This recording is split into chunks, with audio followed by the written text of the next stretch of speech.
በሁለቱ የኢትዮጵያ ትልልቅ ክልሎች ለሚታየው ግጭት እልባት እንዲገኝለት ተጠየቀ። በኢትዮጵያ በአማራና በኦሮሚያ ክልሎች ዘላቂ እልባት እንዲያገኘው ሰላማዊ የፖለቲካ መንገድ ትልቁን ስፍራ እንዲሰጠው ተጠይቋል። ከሰሞኑ በሁለቱ ክልሎች መንግስት በታጣቂዎች ላይ ወሰድኩ ያለው ሰፊ ወታደራዊ እርምጃ በክልሎች ያለው የግጭት ይዞታ መባባሱን የሚያሳይ ነው የሚሉ በርካቶች አሉ።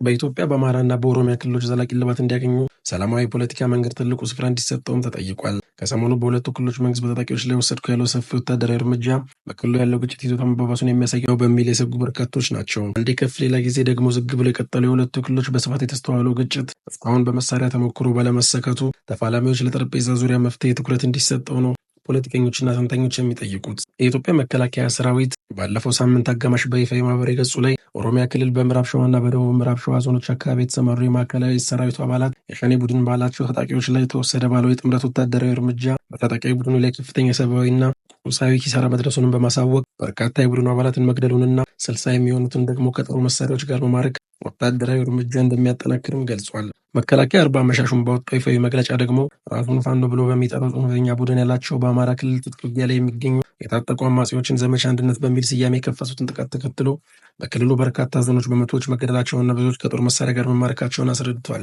ላለፉት ጥቂት ለማይባል ጊዜያት በቀጠሉት በእነዚህ ግጭቶች ለተሰላቹ ሰላማዊ ዜጎች የግጭቶችን ማገርሸት በበጎ ዜናነትን አይመለከቱትም። አንጋፋው ፖለቲከኛ ሙላቱ ገመቹ ለዶይቼ ቬለ በሰጡት አስተያየት እነዚህ የሁለቱ ክልሎች ግጭት መባባስ አዎንታዊነት ካልተመለከቱት ናቸው። ማንም ቢያሸንፍ ጦርነት ውጤት የለውም ያሉት አቶ ሙላቱ ችግሮችን የሚያስከትሉም ጦርነት በማቆም ተኩስ አቁም በማድረግ ወደ ምክክር ፊትን ማዞር ብቻ ዘላቂ እልባት እንደሚመጣ በአስተያየታቸው ገልጸዋል። አስተያየታቸውን የሰጡት ሌላው በሀገረሸው በቀጠለው ግጭት ስጋት እንደገባቸው የገለጹት በጎንደር ዩኒቨርሲቲ የፖለቲካ ፍልስፍና ረዳት ፕሮፌሰር ሲሳይ አስምሬ ናቸው። ይህን በአማራ ክልል እየተካሄደ ያለውን ግጭት የጽንፈኞች ነው ብሎ የማሳነስ ነገር አለ የሚሉት ረዳት ፕሮፌሰር ሲሳይ ወደ ግጭት ያስገባውም ስር የሰደደው የህዝቡ ጥያቄዎች መኖራቸውን ልብ ሊባል ይገባል ሲሉ ማስተያየታቸውን ሰጥተዋል። የኢትዮጵያ መንግስት በተደጋጋሚ በሚሰጣቸው አስተያየቶች በአገሪቱ በየትኛውም አጽናፍ ላሉ ግጭቶች ሰላማዊ እልባት ለመስጠት ፈቃደኝነቱን ሲገልጽ ተደጋግሞ ሰምተነዋል። አስተያየት ሰጪዎቹም እንደሚሉት ግን የሰላም ስራዎቹ ግን ቁርጠኝነትን የሚይዙ ናቸውም ብለዋል። ፖለቲከኛ ሙላቱ እንደሚሉት የግጭት ምዕራፍ መቋጫውን ፖለቲካውን በማዘመን ዲሞክራሲን መሰረታዊ አድርጎ ህዝብ ፍላጎት ላይ ቆሞ መስራት ነው ሲሉ ረዳት ፕሮፌሰር ሲሳይ በፊናቸው ትልቁ የመንግስት ስራ መሆን ያለበት ሰላም ከማለት ውጭ መሬት ተረገጠ ቁርጠኛ መሆኑን ማሳየት አለበት ብለዋል። በዚህ ሳምንት አሊዶሮ ላይ የታገቱት 58 ሰዎች ለመልቀቅ ታጣቂዎች በአንድ ሰው እስከ 1.5 ሚሊዮን ብር እየጠየቁ እንደሆነ መረጃዎች ገለጹ። ከ4 ቀናት በፊት በኦሮሚያ ክልል ሰሜን ሸዋ ዞን በፍቼና ጓጽዮን ከተሞች መካከል የታገቱት 58 ዜጎችን ለመልቀቅ ታጣቂዎች ከፍተኛ ገንዘብ እየጠየቁ እንደሆነም ታውቋል። በአውቶቡሱ ሲጓዙ አሊዶሮ ተብሎ የሚጠራው ስፍራ ላይ ከታገቱት ዜጎች መሃል ህጻናትና እድሜያቸው የገፋ አዛውንት እንደሚገኙበትም ምንጮች ለመሰረት ሚዲያ ጠቁመዋል። መጋቢት 8 ቀን የተፈጸመው እገታ በመንግስት ሚዲያዎች ሆነ በባለስልጣናት ምንም ቃል ያልተነፈሰበት መሆኑ እጅጉ እንዳሳዘናቸው የታጋች ቤተሰቦችም ገልጸው አሁን ላይ የቻሉትን ለመሰብሰብ በየቤቱ እየዞሩ እየለመኑ እንዲሁም ለሶሻል ሚዲያ ለህዝብ እርዳታ ጥሪ እያቀረቡ መሆኑን ጠቁመዋል። በዚህ መስመር ከዚህ በተደጋጋሚ እገታዎች የሚፈጸሙበት ሲሆን በአካባቢው የኦሮሞ ነጻነት ሰራዊት አባላት በስፋት እንደሚንቀሳቀሱበትም ይታወቃል። ተስፋችን ገንዘቡን ተበድረን ሆነ ለምነን መክፈል ነው። ልጆቻችንን የሚያድልን አካል አለ ብለን አናምንም ያሉት አንድ ወላጅ ወጣት ልጃቸው ቃለ ማምጣት አዲስ አበባ ሄዳ ስትመለስ እንደታገተች በእንባ ታጥበው ለሚዲያችን አስረድተዋል። ታዲያ ይህ በተያያዘው ዜና በኦሮሚያ ክልል ሰሜን ሸዋ ዞን ሱሉልታ ወረዳ ከጎርፎ ከተማ ወጣ ብሎ ባለ ስፍራ ታጣቂዎች ከትላንት በስቲያ 10 ሰዓት ገደማ አካባቢ በሁለት ተሽከርካሪዎች ላይ በፈጸሙት እገታ 40 ያህል ተሳፋሪዎችን አፍነው መውሰዳቸውንም ዜማ ሰምታለች። እገታው በተለምዶ ሃይሩፍ ተብሎ በሚጠሩ ሁለት መለስተኛ የህዝብ ማመላለሻ ተሽከርካሪዎች ላይ መፈጸሙንም ምንጮች ተናግረዋል። ተሽከርካሪዎቹ እገታው የተፈጸመባቸው ወደ አዲስ አበባ በማቅናት ላይ ሳሉ ሲሆን አንድ አይሱዙ የደረቅ ጭነት መኪና ደግሞ ከታጣቂዎቹ እገታ ለማምለጥ ሲሞክር በተከፈተበት ተኩስ ጎማው ተመቶ መገልበጡንና በተሽከርካሪ ላይ የነበሩ ሰዎች አካላዊ ጉዳት እንደደረሰባቸውም ተረድቷል። የኢትዮጵያ መከላከያ ሰራዊትና የፋኖ ታጣቂዎቹ ባለፉት ቀናት በተካሄዱ ውጊያዎች በየፊናቸው በመቶዎች መገዳደላቸውን አስታውቀዋል። በርካታ የፋኖ ታጣቂዎችና የመከላከያ ሰራዊት አባላት መገደላቸው የተገለጸው በአማራ ክልል የተቀሰቀሰውን ውጊያ 2ኛ ዓመቱ ሊደፍን በተቃረበበት ወቅት ነው። ከኢትዮጵያ መከላከያ ሰራዊት በአማራ ክልል በሁለት ቀናት ከ300 በላይ የፋኖ ታጣቂዎችን ገድያለሁ ሲል አስታውቋል። ጦሩ በርካታ የፋኖ አባላትን ገደልኩ ያለው በደቡብ ጎንደር፣ በምዕራብ ጎንደር፣ በሰሜን ጎጃምና በምስራቅ ጎጃም፣ በምዕራብ ጎጃምና በሰሜን ወሎ ዞኖች ነው። መከላከያ ሰራዊት በአማራ ክልል የተለያዩ ዞኖችና ወረዳዎች ዘመቻ አንድነት በሚል ስያሜ ትንኮሳ ለመፈጸም የሞከሩ ራሱን ፋኖ ብሎ የሚጠራው ጽንፈኛ ቡድን ተደምሷልም ብሏል። ጦሩ በሁለት ቀናት ውስጥ ብቻ 317 የፋኖ ታጣቂዎችን መግደሉን ከትላንት በስቲያ ባወጣው መግለጫ አስታውቋል። በመግለጫው መሰረት 41 የፋኖ አባላት ሲማረኩ 105 ደግሞ ቆስለዋል ብሏል። መትረየስና ክላሽን ጨምሮ የተለያዩ ጦር መሳሪያዎችን፣ የመገናኛ ራዲዮ፣ ተሽከርካሪና ሞተር ሳይክል በቁጥጥር ስር መዋላቸውን መከላከያ ሰራዊት በተረገጠ የፌስቡክ ገጹ ባሰራጨው መግለጫም አስታውቋል። አበበ ፋንታሁን የተባለ የአማራ ፋኖ በወሎ ወይም በቤት አማራ ቃል አቀባይ መከላከያ ሰራዊት 30 ተዋጊዎችን እንኳን እንዳልገደለ ለሬውተርስ ተናግረዋል። ዮሐንስ ንጉሱ የተባሉ የአማራ ፋኖ በጎንደር ቃል አቀባይ በበኩላቸው ከመከላከያ ሰራዊት ጋር በተደረገው ውጊያ 602 ወታደሮች መግደላቸውንና 430 መቁሰላቸውን እንዲሁም 98 መማረካቸውን ተናግረዋል።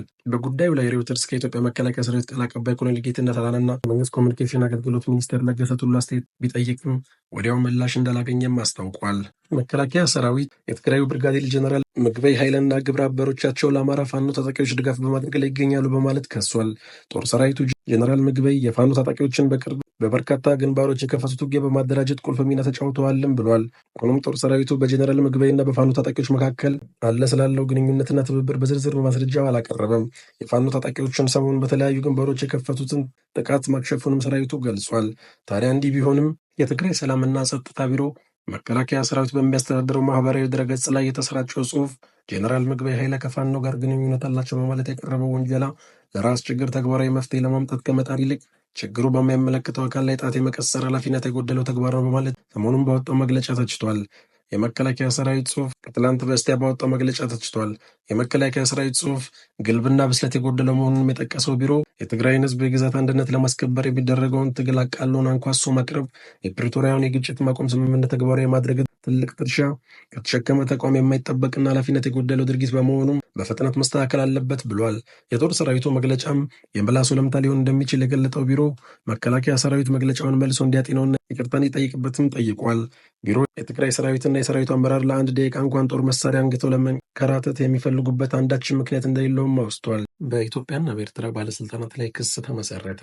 ለ2 ዓመታት በዘለቀውና በመቶ ሺዎች ለሚቆጠሩ ሰዎች እልፈት ምክንያት ለነበረው የሰሜን ኢትዮጵያ ጦርነት በጦር ወንጀልና በሰብአዊነት ላይ ለተፈጸሙ ወንጀሎች ተጠያቂ ናቸው በተባሉ 12 የኢትዮጵያና ኤርትራ የሲቪልና ወታደራዊ ከፍተኛ ባለስልጣናት ላይ ክስ ተመሰረተ። ክሱን በጀርመን የፌዴራል ፍርድ ቤት የመሰረቱት ከጦርነት በህይወት የተረፉ 8 ሰዎች ናቸው። የሁለቱ ሀገራት የሲቪልና ወታደራዊ ባለስልጣናት ክሱ የቀረበባቸው በ2 ዓመታት የጦርነት ጊዜ በትግራይ ክልል ለተፈጸመው ግፍና ወደ ክልሉ የሰብአዊ እርዳታ እንዳይገባ በማገዳቸው ነው ተብሏል። ይህንኑ ተከትሎ ከጦርነት በህይወት የተረፉት ናቸው የተባሉ 8 ሰዎች በግጭቱ ወቅት 12 የኢትዮጵያና የኤርትራ መንግስት ከፍተኛ ባለስልጣናትና የጦር መኮንኖች የጦር ወንጀልና በሰብአዊነት ላይ ወንጀል መፈጸማቸውን በመግለጽ ለጀርመን ፌዴራል አቃቢ ሕግ ከባድ የወንጀል ክስ አቅርበዋል ሲል ሌጋል አክሽን ወርልድ ዋይድ የተባለ ለትርፍ ያልተቋቋመ ግብረሰናይ ድርጅት ዛሬ አስታውቋል። ክሱ የተመሰረተባቸውን ባለስልጣናት ማንነት በተመለከተ ግን መቀመጫውን ስዊስ ያደረገው ድርጅት ለጊዜው ይፋ አላደረገም።